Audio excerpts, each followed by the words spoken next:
Welcome दोस्तों, आज है 6 जनवरी 2025 दिन सोमवार का, हिंदी तिथि पौष शुक्ल सप्तमी। और आइए बात करते हैं आज के मुख्य समाचार, बड़ी खबरें, देश और दुनिया का ताजा अपडेट लेकर हाजिर हो गए। बिना टाइम विलंब के शुरुआत करते हैं आज की पहली बड़ी खबर। प्रधानमंत्री नरेंद्र मोदी ने नमो भारत साहिबाबाद से न्यू अशोक नगर के बीच 13 किलोमीटर लंबे दिल्ली से मेरठ के बीच कॉरिडोर का उद्घाटन कर दिया है। पीएम मोदी ने रैपिड रेल में यात्रा की और बच्चों से मुलाकात भी की। 40 मिनट में दिल्ली से मेरठ तक का सफर। पीएम मोदी ने नमो भारत ट्रेन की सवारी की है, यानी दिल्ली से मेरठ का सफर अब 40 मिनट में हो जाएगा। और ये उन यात्रियों के लिए बड़ी राहत है जो हर रोज दिल्ली से मेरठ का सफर करते हैं, और इससे काफी ज्यादा लोगों को सुविधा होगी। साथ ही आपको बताएं, भारत दुनिया का तीसरा सबसे बड़ा मेट्रो रेल नेटवर्क भी बन गया है। पिछले 10 साल में मेट्रो रेल नेटवर्क 3 गुना बढ़ोतरी हुई है। 11 राज्यों के 23 शहरों में मेट्रो रेल नेटवर्क है। 2014 में ये केवल 5 राज्यों के 5 शहरों में था। अमेरिका और चीन के बाद भारत सबसे बड़ा मेट्रो रेल नेटवर्क वाला तीसरा देश बना है। दिल्ली ने 2002 में अपनी मेट्रो यात्रा की शुरुआत की थी। वही देखिए, पीएम मोदी ने दिल्ली में रखी आयुर्वेद संस्थान की नींव और कहा कि दुनिया जल्द ही हील इन इंडिया को अपनाएगी। प्रधानमंत्री नरेंद्र मोदी ने रविवार को कहा कि भारत में दुनिया की स्वास्थ्य और कल्याण राजधानी बनने की अपार क्षमता है, और वह दिन दूर नहीं जब दुनिया मेक इन इंडिया के साथ साथ हील इन इंडिया को भी अपनाएगी। पीएम मोदी ने रोहिणी में एक नए केंद्रीय आयुर्वेद अनुसंधान संस्थान भवन की आधारशिला रखते हुए ये टिप्पणी की है, और इसे आयुर्वेद की अगली बड़ी छलांग करार दिया है। चलिए आगे बढ़ते हैं। बड़ी खबर देखिए, क्या एक और महामारी के मुहाने पर दुनिया। चीन में HMPV वायरस का कहर देखने को मिल रहा है। दवाइयों की बिक्री में भी वहाँ 164% की उछाल देखी जा रही है। चीन में ये वायरस तेजी से पैर पसार रहा है। अस्पतालों में मरीजों की संख्या में भी बढ़ोतरी हो गई है, और इस वायरस को लेकर पूरी दुनिया की नजरें अब चीन पर टिकी हुई हैं। इस वायरस को लेकर डर भी इसलिए पैदा हो रहा है क्योंकि इसके फैलने का पैटर्न काफी हद तक जो पहले महामारी आई थी वैसा ही है, यानी कोरोना जैसा। चीन में इस वक्त HMPV ने बड़ा खौफ फैला रखा है। कहा जा रहा है कि सैकड़ों लोग इस वायरस की वजह से वहाँ जाने गंवा चुके हैं और हजारों चपेट में आ चुके हैं। और हालात ऐसे है कि चीन की जनता त्राहिमाम कर रही है, और कुछ ऐसा ही हालात चीन में 2019 में भी बने थे, जब कोरोना वायरस ने वहाँ के लोगों की सांसों पर गहरा पैरा लगा दिया था। लेकिन फिलहाल इस वक्त जो अपडेट है वो ये है कि चीन के तमाम शहरों में इस नए वायरस से हाहाकार मचा हुआ है। अस्पतालों में मरीजों के इलाज के लिए जगह नहीं बची है, और अंतिम संस्कार के लिए भी शमशान और कब्रिस्तान में लाइनें लग रही हैं। इमरजेंसी जैसे हालात हो चुके हैं, लंबी लंबी कतारें, हालात बिगड़ रहे हैं। चीन के कई राज्यों में इमरजेंसी घोषित कर दी गई है, और मरीजों की संख्या लगातार बढ़ रही है, ऐसे अपडेट्स आ रहे हैं। वहीं HMPV वायरस हांगकांग और इंग्लैंड तक पहुंच गया है। इंग्लैंड में तेजी से फ्लू फैल रहा है। वहीं चीन के बाद अब मलेशिया के स्वास्थ्य मंत्रालय ने भी लोगों से गुजारिश की है कि वो अपने ख्याल रखें। साथ ही चीन में आए इस नए वायरस पर दिल्ली सरकार भी अलर्ट है, गाइडलाइन जारी की गई है। भारत में भी इस नए वायरस को लेकर अलर्ट है, और इसी बीच दिल्ली सरकार के स्वास्थ्य अधिकारियों ने इस बीमारी से निपटने के लिए जरूरी दिशा निर्देश जारी किए हैं। वहीं देखिए, अमेरिका में एक बर्फीले तूफान का भी अलर्ट है। 6 करोड़ लोगों पर इसका डायरेक्ट असर देखने को मिल सकता है। कुछ राज्यों में तो वहां पर इमरजेंसी भी घोषित हो गई है। अमेरिका के मौसम विभाग ने देश के कुछ राज्यों के तटीय इलाकों में बर्फीले तूफान को लेकर चेतावनी जारी की है। साल 2025 का पहला तूफान दस्तक देने जा रहा है, और इससे 6 करोड़ लोगों के प्रभावित होने का अनुमान है। अमेरिकी मौसम विभाग ने इसको लेकर अलर्ट भी जारी किया है। 10 साल में सबसे अधिक बर्फबारी, हालात खतरनाक होते हुए दिख रहे हैं। चलिए एक और अपडेट खबर देखिए। ओयो में कपल्स को रिलेशनशिप सर्टिफिकेट दिखाना पड़ेगा, इसके बगैर एंट्री नहीं मिलेगी, और मेरिट से इसकी शुरुआत हो रही है। यानी अब ओयो जाने वाले कपल को चेक इन के लिए अपने रिश्ते का सर्टिफिकेट देना पड़ेगा। बुकिंग चाहे ऑनलाइन हो या सीधे ही होटल में जाकर की गई हो, सभी ग्राहकों से ये दस्तावेज जरूर मांगे जाएंगे। कंपनी ने फिलहाल ये नियम उत्तर प्रदेश के मेरठ में लागू किया है, और मेरठ में ट्रायल के बाद फिर इसे देश के अन्य हिस्सों में भी लागू किया जा सकता है। कंपनी ने कहा कि पर्सनल फ्रीडम जरूरी है, लेकिन सभ्य समाज का भी ध्यान रखना पड़ेगा। मेरठ में ओयो को लेकर प्रदर्शन भी हो रहे थे, और अब ये नए नियम लागू हो गए। ओयो के होटलों में अब अनमेरिड कपल नहीं कर सकेंगे चेक इन। मेरठ से इसकी शुरुआत हो गई है ना। और बॉम्बे हाई कोर्ट ने एक बड़ा अपडेट दिया है। बॉम्बे हाई कोर्ट ने कहा कि लड़की को एक बार फॉलो करना अपराध नहीं, लगातार पीछा करना ही कानूनन अपराध है। एक आरोपी की सजा को कम किया गया है। बॉम्बे हाई कोर्ट ने एक महत्वपूर्ण फैसले में यह स्पष्ट किया कि किसी लड़की का एक बार पीछा करना IPC की धारा 354D के तहत स्टॉकिंग नहीं माना जाएगा, जो कि अपराध की श्रेणी में आता है। कोर्ट के इस फैसले ने स्टॉकिंग की परिभाषा को लेकर यह स्पष्ट किया और कहा कि बार बार पीछा करने को स्टॉकिंग की श्रेणी में रखा जा सकता है ना। और जांच के लिए अगर मोबाइल, लैपटॉप जैसे डिवाइस जब्त हुए हैं तो प्राइवेट चैट नहीं देख पाएगी एजेंसियां। सरकार ऐसे नियम बना रही है। केंद्र सरकार जांच एजेंसियों के लिए दिशा निर्देश तैयार कर रही है, ताकि डिजिटल दस्तावेजों की जब्ती और प्रबंधन सही तरीके से हो। सुप्रीम कोर्ट ने भी हाल ही में सेंटियागो मार्टिन के मामले में प्राइवेट चैट को जब्ती से बाहर रखने का संकेत दिया था, और ऐसे में अब केंद्रीय एजेंसियां केस की जांच को लेकर जब्त किए गए मोबाइल, लैपटॉप जैसे जब्त किए गए डिवाइस की प्राइवेट चैट नहीं देख पाएगी। ऐसे नियम तैयार हो रहे हैं। वहीं राजधानी दिल्ली NCR में ग्रेप 3 के प्रतिबंध हटा लिए गए। स्टेज 2 के नियम लागू रहेंगे। एयर क्वालिटी में थोड़ा सुधार देखा गया, इसलिए सरकार ने यह फैसला लिया है। यानी दिल्ली में ग्रेप 3 की पाबंदियां फिलहाल हट गई हैं। दिल्ली में दंगा पीड़ित सिखों के लिए सरकारी नौकरियों में छूट मिलेगी। उम्र और शैक्षणिक योग्यता में भी राहत दी जाएगी। दिल्ली के उपराज्यपाल VK सक्सेना ने 1984 सिख विरोधी दंगा पीड़ितों के लिए सरकारी नौकरी में उम्र और शैक्षिक मानदंडों में राहत तैनात देने का फैसला लिया है। उन्होंने सरकारी सेवा में मल्टीटास्किंग स्टाफ यानी एमटीएस के पदों के लिए 55 साल की आयु तक के आवेदकों को शैक्षणिक योग्यता और उम्र में पूरी छूट की मंजूरी दी है। वहीं देखिए दिल्ली में एलजी ने किया आरंभ लाइब्रेरी का उद्घाटन। सिविल सर्विसेज की तैयारी करने वाले अभ्यर्थियों को फायदा मिलेगा। दिल्ली के एलजी ने रविवार को ओल्ड राजेंद्र नगर में डीडीए की पहली 24 घंटे खुलने वाली लाइब्रेरी जिसका नाम आरंभ है, इसका उद्घाटन कर दिया है। दिल्ली एयरपोर्ट पर ड्रग तस्करी में ब्राजील से आए 2 यात्रियों को पकड़ा गया है। 20 करोड़ रुपए की कोकीन बरामद की गई है। जीएसटी भरने वाले एमएसएमई को 25 लाख रुपए का तुरंत लोन मिल जाएगा। 15 मिनट के अंदर प्रक्रिया पूरी होगी। जीएसटी रिटर्न भरने वाले सूक्ष्म, लघु और मध्यम उद्यमों एमएसएमई के लिए गुड न्यूज आई है। पंजाब एंड सिंध बैंक ने जीएसटी भरने वाले एमएसएमई को 50 लाख रुपए का लोन तुरंत देने का ऐलान किया है। और बड़ी खबर देखिए, पतंजलि संस्थान के 30 साल पूरे होने पर स्वामी रामदेव ने 5 बड़े ऐलान किए हैं। पतंजलि संस्थान का 30वां स्थापना दिवस मनाया गया और इस अवसर पर आध्यात्मिक विकास और आर्थिक आत्मनिर्भरता के लिए पंच क्रांति की घोषणा की गई है। वही देखिए, लड़कियों के वॉशरूम में हिडन कैमरा से फिल्में बना रहा था किचन हेल्पर। हैदराबाद के कॉलेज में शर्मनाक घटना सामने आई है। फिलहाल इस मामले में 2 लोगों को अरेस्ट किया गया है। हैदराबाद के एक निजी इंजीनियरिंग कॉलेज से जुड़ा मामला है। फिलहाल पुलिस ने किचन के सहायक समेत 2 संदिग्धों को गिरफ्तार किया है। छात्राओं ने चुपके से वॉशरूम की रिकॉर्डिंग का आरोप लगाया था। हैदराबाद से यह घटना सामने आ रही है। और भारत ट्रेनिंग के लिए नहीं आएंगे 50 बांग्लादेशी जज। यूनुस सरकार ने कार्यक्रम रद्द कर दिया है। भारत की राष्ट्रीय न्यायिक अकादमी में इनकी ट्रेनिंग होनी थी। ये सभी जज और न्यायिक अधिकारी 10 फरवरी से ट्रेनिंग के लिए भारत आने वाले थे। बताया जा रहा है कि वहां के बांग्लादेशी सुप्रीम कोर्ट के आदेश के बाद यूनुस सरकार ने इस प्रोग्राम को रद्द कर दिया है। वाहनों में रंगीन स्टिकर लगाना अनिवार्य हो सकता है, सुप्रीम कोर्ट विचार कर रहा है। सुप्रीम कोर्ट वाहनों के लिए होलोग्राम आधारित रंगीन स्टिकर को एनसीआर से बाहर अन्य राज्यों और केंद्र शासित प्रदेशों में अनिवार्य बनाने पर विचार कर रहा है। कोर्ट ने वाहनों से होने वाले प्रदूषण से निपटने के लिए कानून लागू करने पर जोर देते हुए कहा कि रंगीन स्टिकर के निर्देशों को लागू करने की जरूरत है। फिलहाल इस मामले पर अगली सुनवाई 15 जनवरी को होगी। हरियाणा में भूकंप के झटके महसूस हुए हैं। लोगों की अचानक नींद टूट गई। हरियाणा में रविवार अल सुबह भूकंप के झटके महसूस किए गए। भूकंप का केंद्र सोनीपत का सीसाना गांव रहा। सुबह 3:57 पर ये झटके महसूस हुए और अधिकतर लोग उस समय सोए हुए थे, लेकिन जब झटके लगने लगे तो लोगों की नींद भी टूट गई और उन्हें भूकंप आने का पता चला। वहीं आपको बताएं, इससे पहले 25 और 26 दिसंबर 2024 को भी हरियाणा में लगातार 2 दिन भूकंप के झटके महसूस हुए थे। और S-500 तैनात करने जा रहा रूस। अब नाटो की खैर नहीं, रूस जल्द ही S-500 मिसाइल सिस्टम को तैनात करने जा रहा है और यह S-500 मिसाइल सिस्टम की पहली तैनाती होगी। S-500 मिसाइल सिस्टम रूस का सबसे आधुनिक रक्षात्मक हथियार है और यह हाइपरसोनिक मिसाइलों और अंतरिक्ष में दुश्मन की सैटेलाइटों को भी मार गिरा सकता है और इसे खास तौर पर यूक्रेन और नाटो की सीमा पर तैनात किया जाएगा। और न्यूजीलैंड ने नौकरी के लिए दरवाजे खोले हैं। नियमों में बदलाव किया है, भारतीयों को फायदा मिलेगा। न्यूजीलैंड सरकार ने अपने यहाँ काम करने वालों की कमी को देखते हुए वीजा नियमों में नए अपडेट किए हैं। न्यूजीलैंड सरकार ने माइग्रेंट्स के लिए वर्क एक्सपीरियंस के मानदंड को 3 से घटाकर 2 साल कर दिया है और भी नियम बदल गए हैं। वहीं बड़ी खबर आ रही है, हरियाणा पंजाब के खनौरी बॉर्डर पर 41वें दिन आमरण अनशन पर बैठे किसान नेता जगजीत डल्लेवाल के शरीर में अब सिर्फ हड्डियां बची हैं। डल्लेवाल के डॉक्टर ने कहा कि उनके शरीर में सिर्फ हड्डियां बची, साइलेंट अटैक का खतरा बढ़ गया है। किसानों की मांगों को लेकर आमरण अनशन पर बैठे पंजाब के किसान नेता जगजीत सिंह डल्लेवाल को चक्कर भी आ रहे हैं और उल्टी भी हो रही है। डॉक्टरों और आंदोलनरत किसानों ने रविवार को उनकी भूख हड़ताल के 41वें दिन इस तरह की जानकारियां दी। जगजीत सिंह डल्लेवाल का अनशन जारी है। बिगड़ती सेहत के मामले पर आज सुप्रीम कोर्ट में सुनवाई भी होगी। वही देखिए, नौकरियों के अवसर पैदा करने पर फोकस हो। बजट 2025-26 के लिए CII यानी कॉन्फेडरेशन ऑफ इंडियन इंडस्ट्री ने सरकार को इस तरह का सुझाव दिया है। सीमेंट पर जीएसटी घटाकर 18% करने की मांग भी की गई है। खपत बढ़ाने के लिए बजट में नीतिगत उपाय करें सरकार। TCS से लेकर डीमार्ट अगले हफ्ते 36 कंपनियों का रिपोर्ट कार्ड आएगा, यानी इस हफ्ते में लगभग 36 कंपनियां अपने तीसरी तिमाही के नतीजे घोषित करेंगी। हवाई यात्रियों ने भी रिकॉर्ड बनाया है। डोमेस्टिक और इंटरनेशनल फ्लाइट में पैसेंजर की संख्या में बढ़ोतरी हुई है। वहीं सरकारी कर्मचारियों के लिए भी गुड न्यूज आ रही है। इस राज्य ने बोनस देने की घोषणा की है। तमिलनाडु सरकार ने वित्तीय वर्ष 2023-24 के लिए फसल उत्सव पोंगल के अवसर पर अपने कर्मचारियों, शिक्षकों, पेंशन भोगियों, पारिवारिक पेंशन भोगियों और पूर्व ग्राम प्रशासनिक अधिकारियों यानी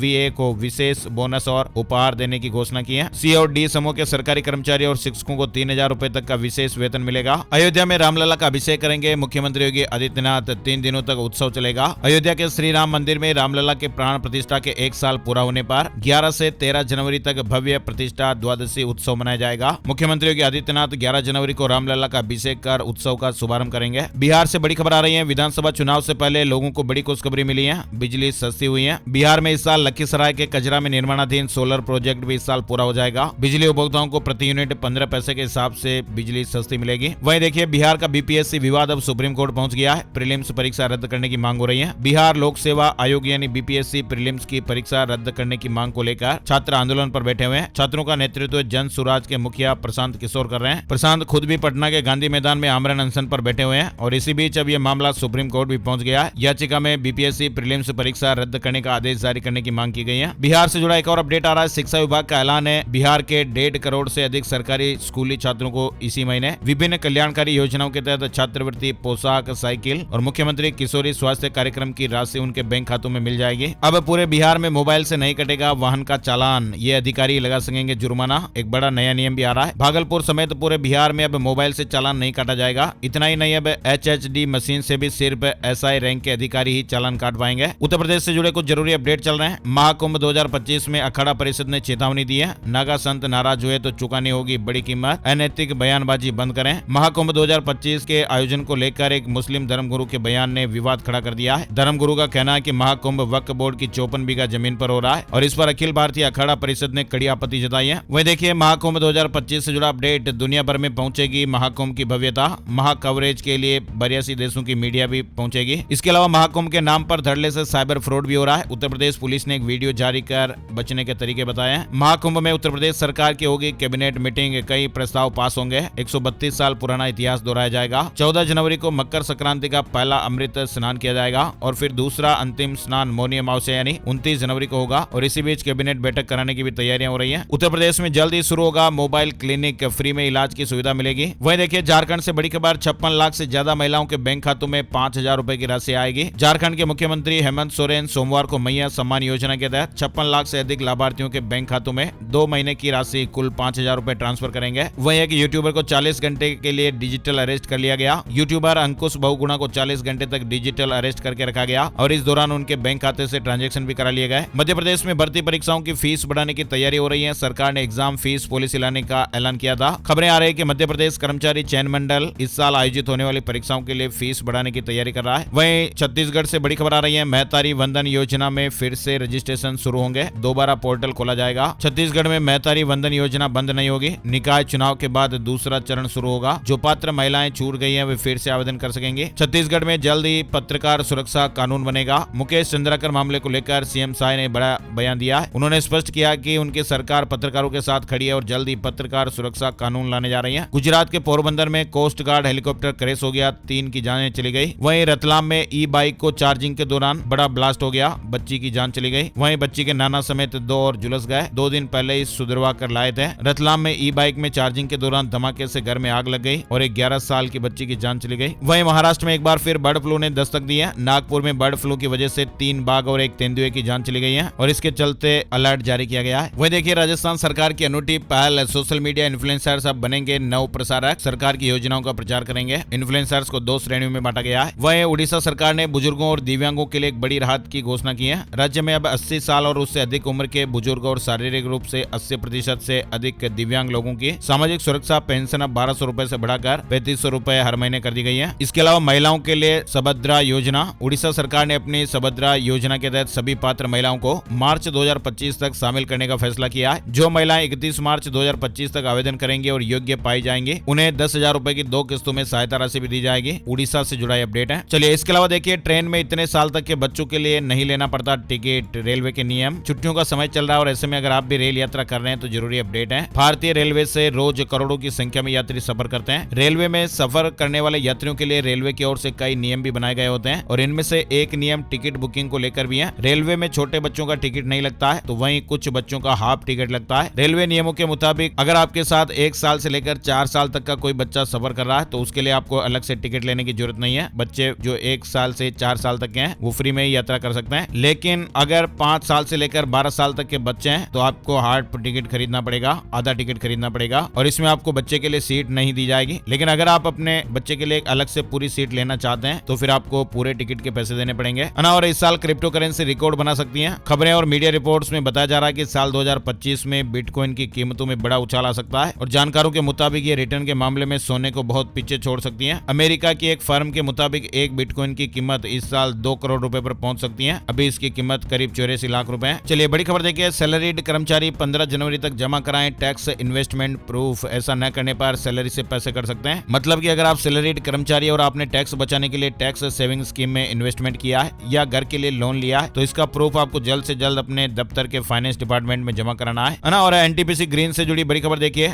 एनटीपीसी ग्रीन एनर्जी ने अपनी क्षमता को बढ़ाते हुए उत्तर उत्तर प्रदेश राज्य विद्युत उत्पादन निगम लिमिटेड के साथ मिलकर एक ज्वाइंट वेंचर कंपनी की स्थापना की है। शहर में हलचल देखने को मिल सकती है। वहीं सेबी ने इस फाइनेंशियल सर्विसेज कंपनी को फटकार लगाई है और शहरों पर असर दिखाई दे सकता है। सेबी ने जेएम फाइनेंशियल को अपने क्लाइंट वेस्टर्न कैरियर के आईपीओ के दौरान रेगुलेटरी जानकारी नहीं देने के लिए प्रशासनिक चेतावनी जारी की है। वहीं स्टैंडर्ड ग्लास लाइनिंग का आईपीओ आज ओपन होने वाला है। एचडीएफसी की मार्केट वैल्यू 37,025 करोड़ रुपए कम हुई। टॉप 10 कंपनियों में से 4 की वैल्यू 96,606 करोड़ रुपए गिरी है। वहीं देखिए दिल्ली में यात्रियों पर भारी कोहरे की मार, 51 ट्रेनें लेट हुई, कई फ्लाइट का समय बदला गया। मौसम विभाग ने दिल्ली में सोमवार के लिए आसमान में बादल छाए रहने और सुबह गरज के साथ बहुत हल्की बारिश होने की संभावना जताई है। उत्तराखंड में सोमवार को मौसम करवट लेगा, बर्फबारी भी देखने को मिल सकती है। निचले क्षेत्रों में बादल छाए रहेंगे। उत्तराखंड में सोमवार और मंगलवार को प्रदेश का मौसम एक बार फिर बदलने की संभावना है। निचले क्षेत्रों में बादल छाए रहने, कहीं कहीं हल्की बरसात और 3000 मीटर से अधिक ऊंचाई वाले क्षेत्रों में बर्फबारी होने की संभावना है। हिमाचल प्रदेश में भी बारिश और बर्फबारी के आसार हैं। उत्तर प्रदेश बिहार में ठंड से 10 लोगों की जानें चली गई। जम्मू कश्मीर और हिमाचल प्रदेश में बर्फबारी के कारण पूरे उत्तर भारत में ठंड का असर देखने को मिल रहा है। मध्य प्रदेश में भी 7 जनवरी से तेज ठंड का दूसरा दौर शुरू होने की खबरें हैं। पटना, मुजफ्फरपुर में क्लास 8वीं तक के सभी स्कूल बंद कर दिए गए हैं। 12 जनवरी से क्लासें चलेंगी। मुजफ्फरपुर में ठंड को देखते हुए डीएम ने कक्षा 8वीं तक के सभी स्कूलों को 11 जनवरी तक बंद करने के निर्देश दिए हैं। पंजाब, चंडीगढ़ में भी बारिश का अलर्ट, शीतलहर चलेंगी। पंजाब में कोहरा भी देखने को मिल रहा है। कोहरे और ठंड के चलते चंडीगढ़ के स्कूलों में 11 जनवरी तक छुट्टियां भी बढ़ा दी गई है। राजस्थान से जुड़ा अपडेट देखिए। एसआई भर्ती मामले में हाईकोर्ट में आज सुनवाई होगी। ट्रेनी एसआई को जिलों में भेजने के आदेश को चुनौती दी गई है। सुनवाई से पहले 20 को निलंबित भी किया जा चुका है। वहीं भर्ती परीक्षाओं में धांधली रोकने के लिए तैनात होगी स्पेशल फोर्स। अभ्यर्थियों को फेस और आईराइज स्कैनिंग के बाद एंट्री मिलेगी। राजस्थान में भर्ती परीक्षा में नकल और धांधली रोकने के लिए कर्मचारी चयन बोर्ड द्वारा अब भर्ती परीक्षा में और ज्यादा सख्ती की जाएगी। राजस्थान के 7 लाख लोगों को नहीं मिलेगा फ्री गेहूं। सरकार खाद्य सुरक्षा स्कीम से इनके नाम हटाएगी। खाद्य सुरक्षा योजना से अपात्र लोगों के नाम हटाने के लिए गिव अप अभियान का असर अब दिखने लगा है। वहीं देखिए आंगनबाड़ी केंद्रों पर राजस्थान में गर्भवती धात्रियों और बच्चों को दिए जाने वाले पोषाहार में फर्जीवाड़े को रोकने की एक कवायद शुरू की जा रही है। पोषाहार में पारदर्शिता लाने के लिए महिला एवं बाल विकास मंत्रालय अब फेस रिकॉग्निशन सिस्टम और ओटीपी सिस्टम शुरू करने जा रहा है। जयपुर में एक बिजनेसमैन को 21 करोड़ रुपए का धोखा दे दिया। 4 लाख किलो बादाम का ऑर्डर दिया, धमका कर एडवांस की रकम वापस मांगी। वहीं राजस्थान में देखिए वंचित वर्ग के अधिकारों और आरक्षण में उप वर्गीकरण लागू कराने की मांग को लेकर आंदोलन को तेज करने और प्रदेश भर में रथ यात्रा निकालने का निर्णय लिया है। SC/ST वंचित समाज की मांग आरक्षण में उप वर्गीकरण लागू किया जाए। चलिए आगे बढ़ते हैं। बड़ी खबर इंदौर से आ रही है। इंदौर के बिजनेसमैन ने डोनेट की 5 करोड़ की जमीन। पालदा में पानी की टंकी बनेगी। इंदौर के पालदा औद्योगिक क्षेत्र में हर गर्मी में पानी की किल्लत को देखते हुए इंदौर के एक बिजनेसमैन ने अपनी 5 करोड़ कीमत की जमीन पानी की टंकी के लिए डोनेट की है और इससे 600 से ज्यादा उद्योगों को फायदा मिलेगा। मध्य प्रदेश में मुख्यमंत्री डॉक्टर मोहन यादव ने कहा कि प्रदेश को देश की डेयरी कैपिटल बनाने के लिए सरकार पशुपालकों को दूध की प्रति लीटर खरीद पर बोनस देगी। साथ ही पशुधन के लिए पर्याप्त भोजन उपलब्ध कराने के लिए 1 लाख हेक्टेयर सिंचाई रकबा भी बढ़ाया जाएगा। इंदौर में राजपूत समाज का परिचय सम्मेलन हुआ। समारोह में 8000 से ज्यादा समाज जन जुटे। 85 से अधिक रिश्ते तय हुए, ऐसे अपडेट आए। पंजाब में चाइनीज माजा पर बैन। प्रदूषण नियंत्रण बोर्ड का आदेश। 10,000 से 15 लाख रुपए तक जुर्माना लग सकता है। हिमाचल में भाजपा ने 9 जिला अध्यक्ष नियुक्त किए हैं। 7 जिलों में आज चुनाव होगा। हिमाचल प्रदेश में स्कूल कॉलेज स्टाफ नहीं बना पाएंगे वीडियो और रील। शिक्षा विभाग के निदेशक ने आदेश जारी किए हैं। कहा कि उल्लंघन करने पर कार्रवाई होगी। हिमाचल प्रदेश में सभी शिक्षण संस्थानों में गैर शैक्षणिक वीडियो, रील और सोशल मीडिया का अनावश्यक रूप से उपयोग करने वाले कर्मचारियों के लिए अलर्ट है। शिक्षा विभाग ने अनावश्यक रूप से इस पर पूर्ण रूप से प्रतिबंध लगा दिया है। सूरत में 3 और फर्जी डॉक्टर गिरफ्तार हुए हैं। 10वीं 12वीं पास बन गए थे फर्जी डॉक्टर। 2 दिनों में 9 लोगों को गिरफ्तार किया गया। हिमाचल में 10,000 युवाओं को नौकरी मिलेगी। सरकारी नौकरी का तोहफा मिलेगा। सुक्खू सरकार ने मेगा प्लान तैयार किया है। और आइए आपको बताते हैं अब आज 6 जनवरी का राशिफल कैसा रहने वाला है। सितारे क्या कुछ कह रहे हैं। आज सोमवार को मेष और मिथुन राशि वालों को सितारों का साथ मिलेगा। वृष राशि के लोगों को रुका हुआ पैसा मिलेगा। नौकरी पेशा लोगों के लिए अच्छा दिन रहने वाला है। कन्या राशि के लोगों को बिजनेस में नई संभावनाएं मिल सकती है। वृश्चिक राशि के नौकरी पेशा लोगों को प्रमोशन मिल सकता है। फायदेमंद दिन रहेगा। धनु राशि वालों की आर्थिक स्थिति में सुधार होगा। मकर राशि वालों के लिए शेयर बाजार में निवेश करना फायदेमंद रहेगा। कुंभ राशि के लोग नौकरी में बदलाव करना चाह रहे हैं तो अच्छे ऑफर मिल सकते हैं। इसके अलावा बाकी राशियों पर सितारों का मिला जुला असर रहेगा। तो ये थे दोस्तों आज के मुख्य समाचार, बड़ी खबरें, हेडलाइंस और सुर्खियां, अपडेट। वीडियो अगर आपको थोड़ा सा भी अच्छा लगा है तो प्लीज आप लाइक जरूर कीजिएगा और इस वीडियो को अपने यार दोस्तों, मिलने वालों और जान पहचान वालों के साथ फेसबुक और व्हाट्सएप पर भी जरूर शेयर कर दीजिएगा। एक और नई जानकारी और अपडेट वीडियो में फिर मिलते हैं। तब तक के लिए स्वस्थ रहिए, मस्त रहिए। जय हिंद, जय भारत, वंदे मातरम।